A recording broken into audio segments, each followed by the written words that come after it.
Hello, everybody. I'm excited to share with you today a personal story that I have that really pushed me to become an educator, and a story that really has stuck with me throughout all my years of education.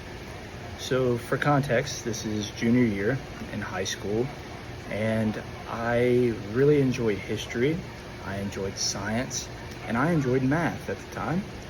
My least favorite subject was English, and I hated it. I despised it. I was terrible at it. I didn't enjoy it. That was all until I had one teacher, his name was Mr. Sauter, that came along and changed everything.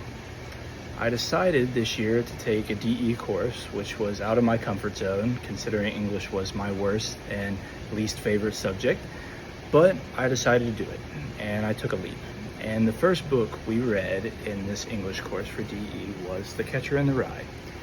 And for those of you who don't know anything about The Catcher in the Rye, it's a story about a young man who struggles to accept the fact that he's growing up and that he wants to hold on to his childhood, and he wants to rebel against this idea of becoming an adult and the responsibilities that come with it.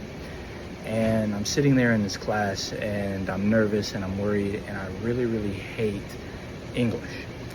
And we're about to finish this book, and I didn't like it. It's English. I don't want to read a novel. And I was missing the point of the book. I was taking it very seriously, and I wasn't looking into it very deeply. But there was one part that stuck with me that changed my trajectory and my career path forever. And I'll share it with you now. It says, "Anyway, I keep picturing all these little kids playing some game in a big field of rye and all, thousands of little kids, and no one's around, nobody big. I mean, except me. And I'm standing on the edge of some crazy cliff.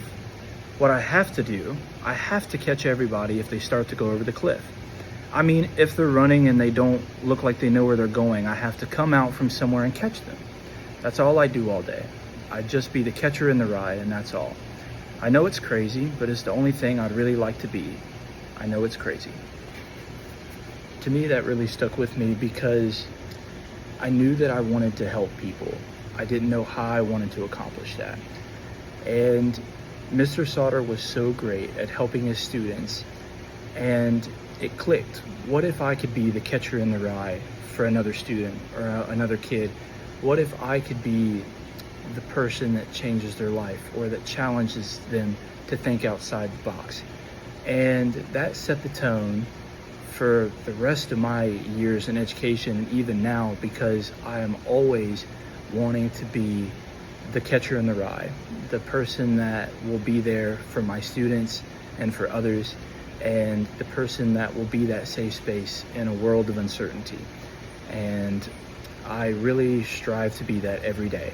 And anytime there's any sort of struggle or hardship, I've always read this book, and this part always sticks with me. So I hope that you've enjoyed this story on, why I've became the educator I am today, and how a simple novel in 5 lines have really just shaped me into who I am today. So thank you for your time.